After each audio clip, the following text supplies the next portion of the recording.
12টার মধ্যে চলে যাও ভাই পারি না।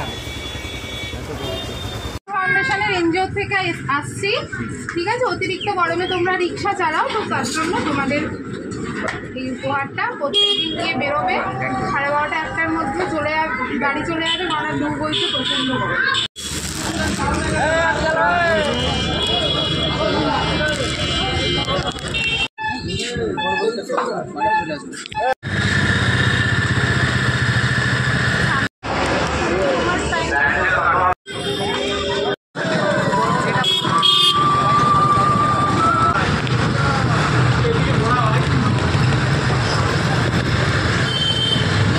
যারা তোমার রিক্সা চালাচ্ছে তাদেরকে আমরা টুপি দিচ্ছি, গরমে পরে চালাবে, ঠিক আছে?